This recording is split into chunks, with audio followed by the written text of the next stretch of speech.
एक दिन श्रीमन महाप्रभु ने बैंकट भट्ट से कहा, आमार ठाकुर कृष्ण गोप गोचारण साध्वी होए केने चाहे ताहार संगम, यही लागी सुख भोग छाड़ी चिरकाल, व्रत नियम करी तप करीला अपार।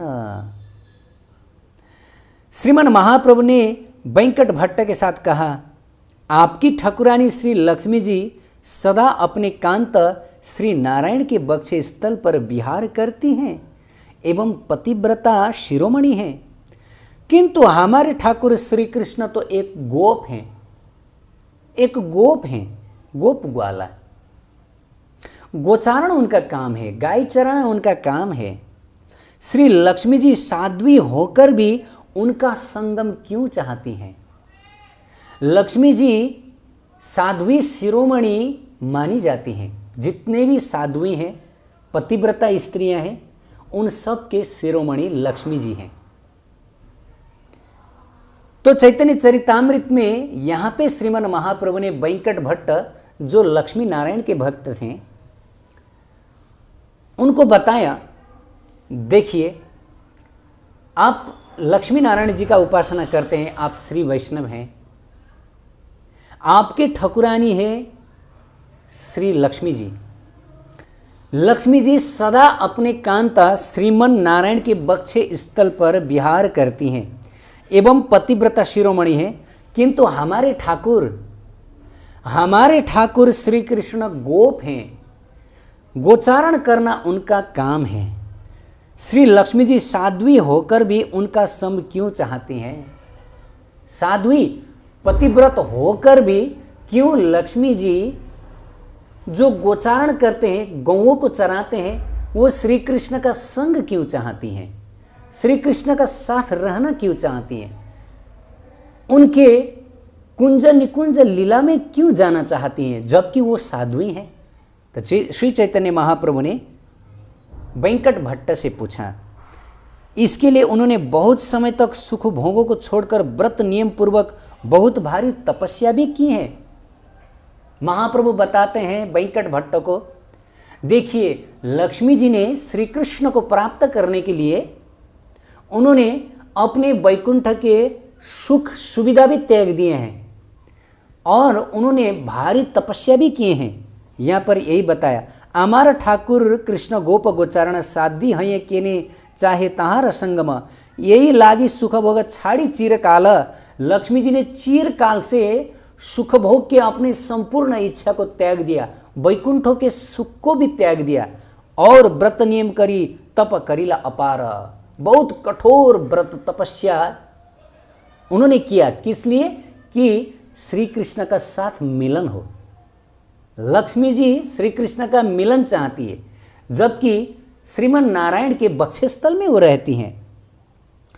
श्रीमद् भागवत में जैसा कहा है, कलिय नाग की पत्नियों ने श्री कृष्ण से कहा, हे देव, जिसको प्राप्त करने की इच्छा से श्री लक्ष्मी जी ने अनंत काल तक समस्त कामनाओं को त्याग कर व्रत धारण करके तपस्या की थी, वह आपके चरणों की रज इस कालिया नाग को किस पुण्य फल के प्रभाव से प्राप्त हुई है, ये हम नहीं जान पाए।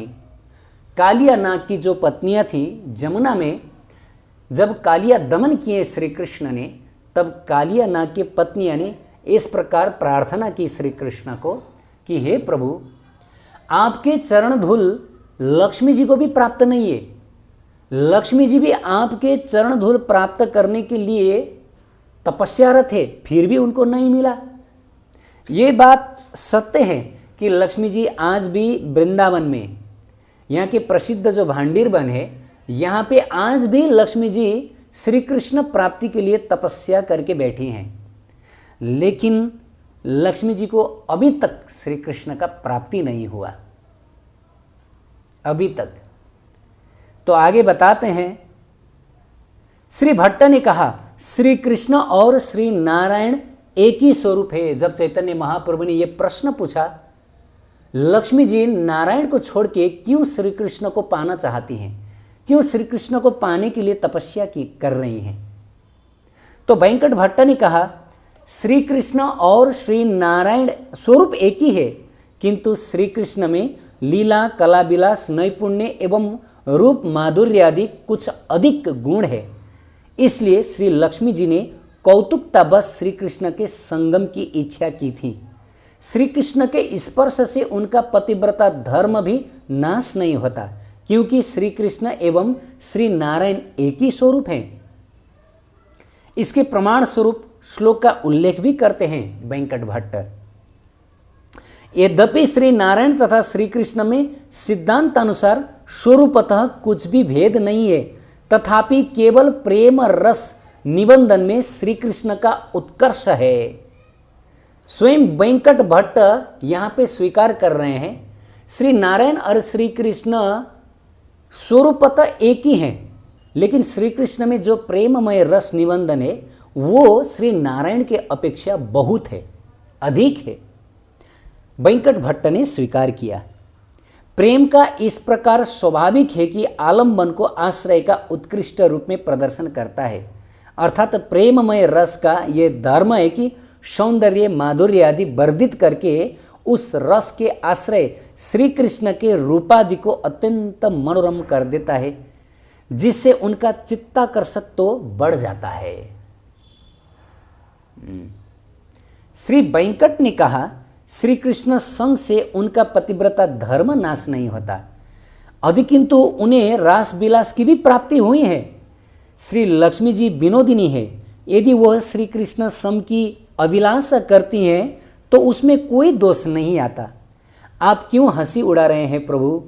श्रीमन महाप्रभु जी ने कहा, इसमें कुछ दोष नहीं वेंकट, यह तो मैं जानता हूं, किंतु मैंने तो शास्त्रों में यह सुना है कि श्री लक्ष्मी देवी को रास की प्राप्ति नहीं हुई। महाप्रभु ने कहा वेंकट भट्ट को, हाँ, आपने जो शास्त्र के वचन बताए वह सत्य है। स्वरूपतः नारायण और श्री कृष्ण में कुछ अंतर नहीं है। श्री कृष्ण में प्रेम माधुर्य नारायण से अधिक है, ज्यादा है। रूप माधुर्य है और वेणु माधुर्य है, इन तमाम माधुर्य के बात हुई है, ये शास्त्रों में बताए हैं और मैं मानता हूं। तो महाप्रभु आगे बताते हैं, लेकिन शास्त्रों में यह भी कहा है कि श्री लक्ष्मी देवी को रासलीला में प्रवेश अधिकार नहीं मिला। श्री लक्ष्मी जी ने श्री नारायण को छोड़कर श्री कृष्ण को प्राप्त करना चाहा, इसमें दोष नहीं है, ठीक है, इसमें दोष नहीं है। फिर भी श्री लक्ष्मी जी को रस प्राप्त नहीं हुआ। तो श्री शुकदेव जी भागवत जी में इसी प्रसंग में बताते हैं,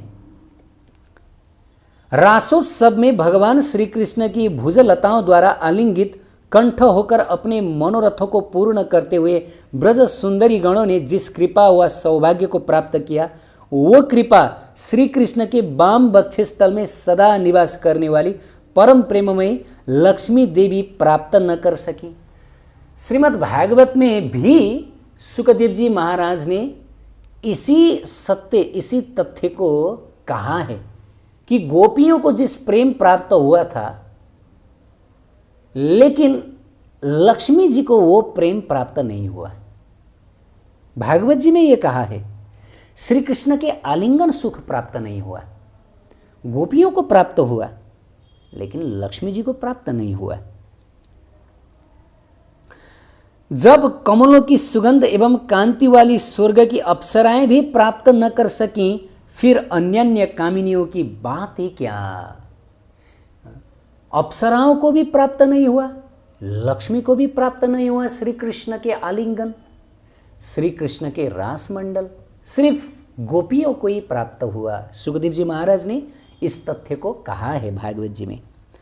श्रीमन महाप्रभु ने फिर पूछा, वेंकट, श्रुति अभिमानिनी देवियों ने तो गोपी रूप में श्री कृष्ण के संग को रास विलास में प्राप्त कर लिया, किंतु तपस्या करने पर भी श्री लक्ष्मी जी उसे क्यों नहीं प्राप्त किए?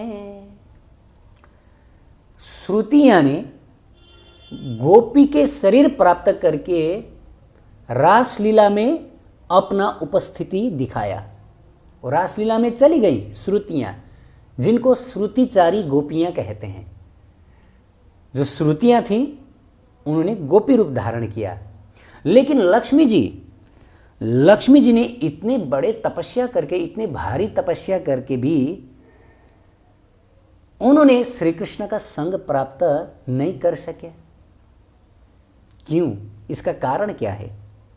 श्रीमद् भागवत में श्रुति अभिमानिनी देवियों का श्री कृष्ण के संग रास विलास प्राप्ति का प्रमाण निम्नलिखित श्लोक में उद्धृत है। श्रुति अभिमानिनी देवियों ने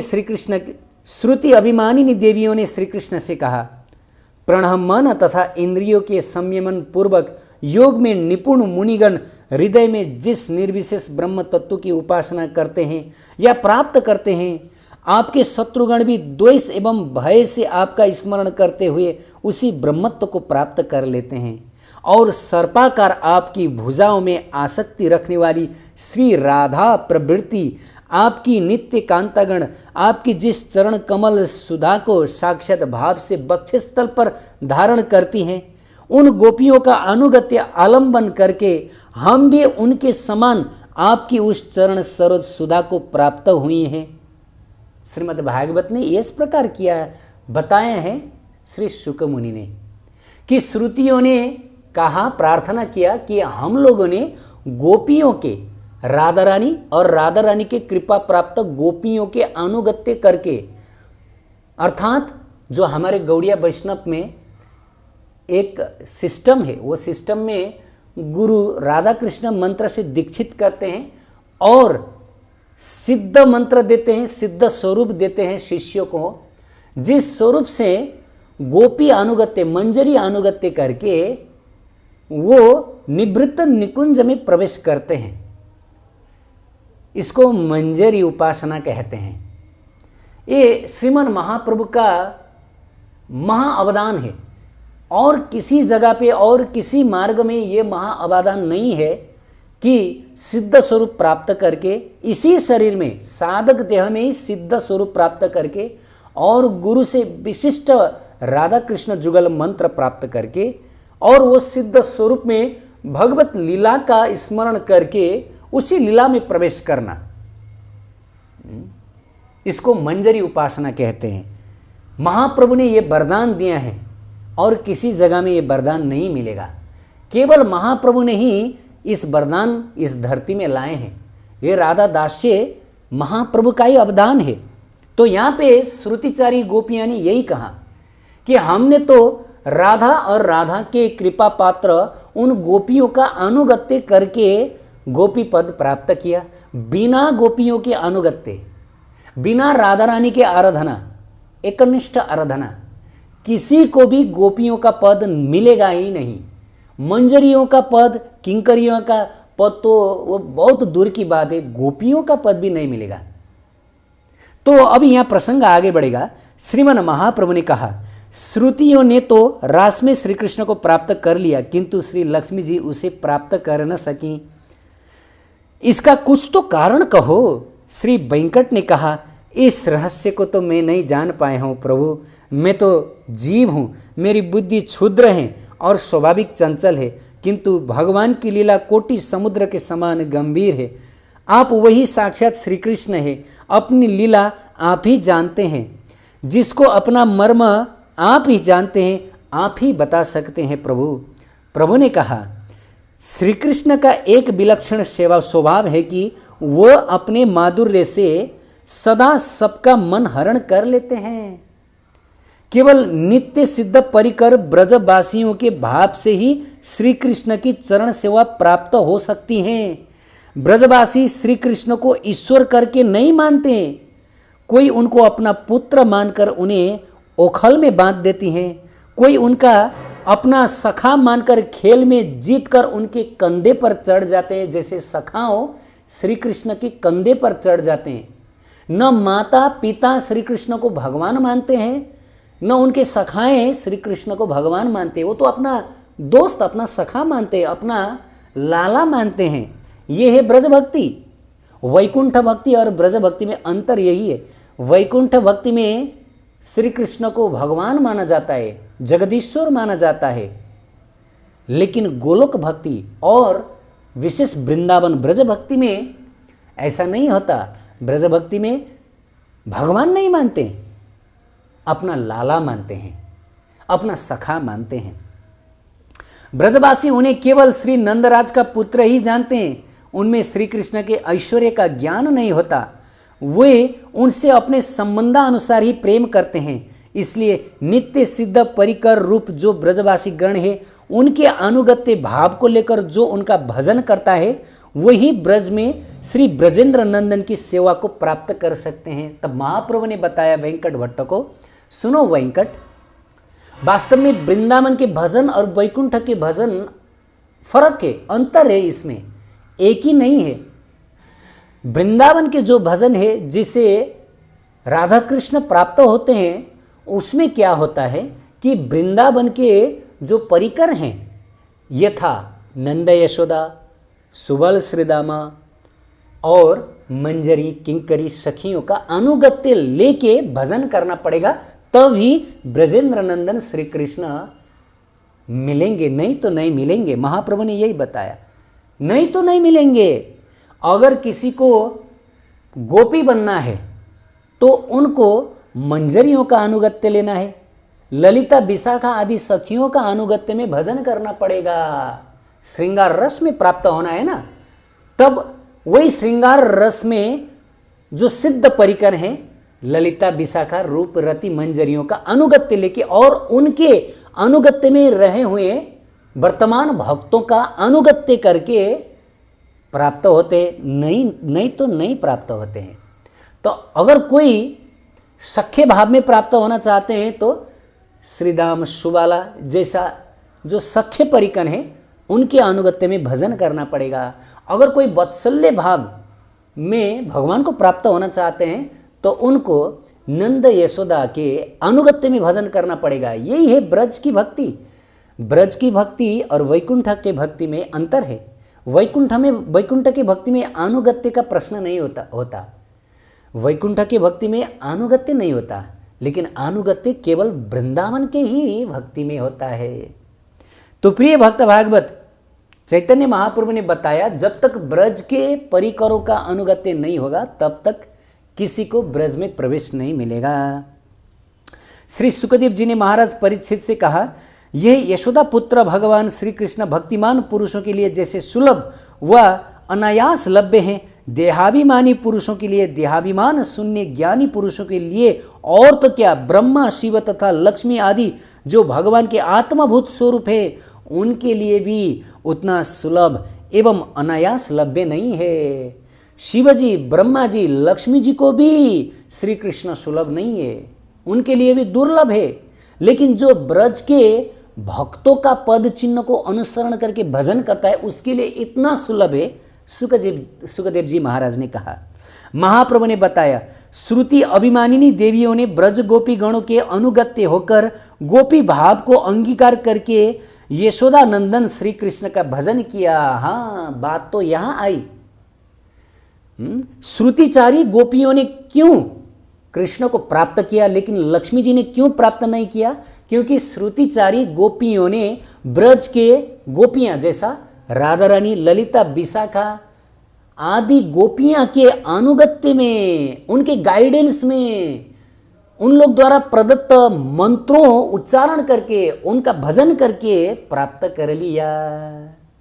जो जहां का है वहीं ले जा सकता है। गोपियों ही वो निकुंज, निवृत्त निकुंज में ले जा सकती हैं। किंकरियां और तो और राधा किंकरियां ही वो निवृत्त निकुंज में ले जा सकती हैं। देखिए, कुंज होता है, निकुंज होता है, नित्य निकुंज होता है और उसके बाद निवृत्त निकुंज होता है। हमारा गौड़िया वैष्णव का जो लक्ष्य है निवृत्त निकुंज, गोलोक लक्ष्य नहीं है। गोलोक में भी होते हैं राधा कृष्ण, गोलोक में भी गोपियां होते हैं, सखियां होती हैं, गोप होते हैं, माता पिता होती हैं। गोलोक में सब लोग होते हैं, लेकिन गोलोक से और थोड़ा ऊपर कुंज है। वहां कुंज में केवल गोपियां रहती हैं और कुंज से जो ऊपर है निकुंज, वहां पे सखियां रहती हैं। और वहां से थोड़ी ऊपर जो नित्य निकुंज है, नित्य निकुंज में और भगवान के प्राण पृष्ठ सखियां रहती हैं, जैसा कि ललिता, विशाखा आदि। और निवृत्त निकुंज में है, वहां पे मंजरियां रहती हैं, राधा किंकरियां रहती हैं। शास्त्र में कहा है, रस शास्त्र में, वहां पे सखियों का भी जाना मना है, गोपियों का भी जाना मना है, वहां पे केवल मंजरियां जा सकती हैं। और यही चैतन्य महाप्रभु के अवदान है। चैतन्य महाप्रभु ने हमको इतना बड़ा, इतना महान अवदान दिया जो आज तक किसी ने नहीं दिया। गोलोक में भी सर्व उत्कृष्ट स्थान दे दिया, जिसको निवृत्त निकुंज कहते हैं, जिधर केवल राधा रानी के किंकरियां ही रह सकते हैं और कोई नहीं रह सकते, और जिधर राधा कृष्ण के इतने गुणतम लीला होते हैं जो और जगह पे और स्थान में नहीं होता, और वही सबसे ऊपर है। और गौड़िया वैष्णवों का वही परम लक्ष्य है। तो महाप्रभु ने बताया, ब्रज गोपी गण के अनुगत्य होकर श्रुति अभिमानिनी देवियों ने श्री कृष्ण का भजन किया। व्यूह के अंतर्गत, अर्थात जब उन्होंने अपने व्यूह परिवर्तन किया, तब उनको ब्रज में गोपी देह को प्राप्त हुआ। जब गोपी भाव में, मंजरी भाव में भक्ति करेंगे, तब जब हमारा शरीर पात हो जाएगा, उसके बाद ब्रज में मंजरियों का शरीर मिलेगा, गोपी का शरीर मिलेगा। ये तो स्पष्ट है।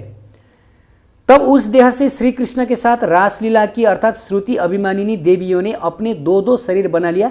एक शरीर में वे तो श्रुति अभिमानिनी देवियां बनी रहीं, और दूसरे व्यूह उन्होंने गोपी देह धारण किया, जिससे रास में श्री कृष्ण के साथ संगम प्राप्त किया।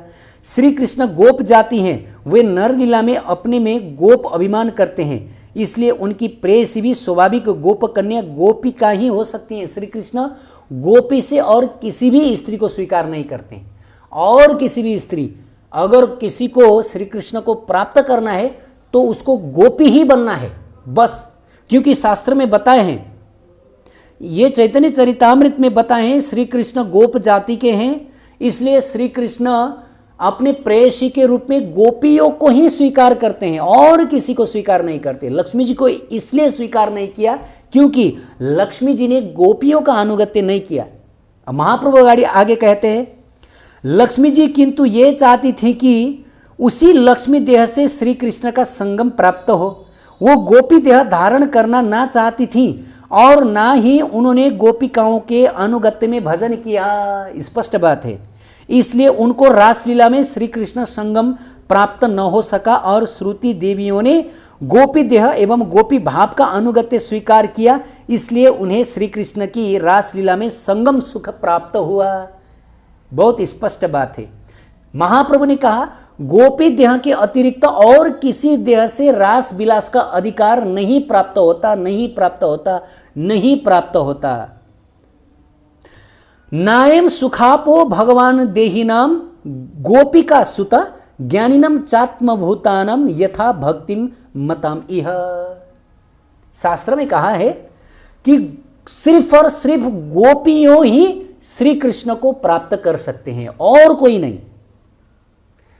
और कोई रास मंडल में, निकुंज में, कुंज में, निवृत्त निकुंज, नित्य निकुंज, ये किसी भी कुंज निकुंज में कृष्ण को प्राप्त नहीं कर सकते, केवल गोपियां ही प्राप्त कर सकते हैं। महाप्रभु ने कहा, गोपी देह के अतिरिक्त और किसी देह से रास लीला का अधिकार प्राप्त नहीं होता। इसलिए श्री व्यासदेव जी ने श्रीमद् भागवत के 10:47-60 में नायम श्लोक कहा है। अब तक श्री वेंकट भट्ट के मन में एक अभिमान था कि श्री नारायण ही स्वयं भगवान है, उनका भजन ही सर्वोपरि कक्षा में है और श्री वैष्णव संप्रदाय का भजन ही सर्वोपरि है। किंतु अब वो अभिमान उनका चूर चूर हो गया और उसी अभिमान को खंडन करके श्रीमन महाप्रभु ने इस प्रसंग को परिहास रूप में उठा दिया। श्री चैतन्य चरितामृत महाग्रंथ की जय। भगवान श्री गौरांग महाप्रभु की जय। मंजरी भाव उपासना की जय। राधा रानी की जय। निताई गौर प्रेमानंदे।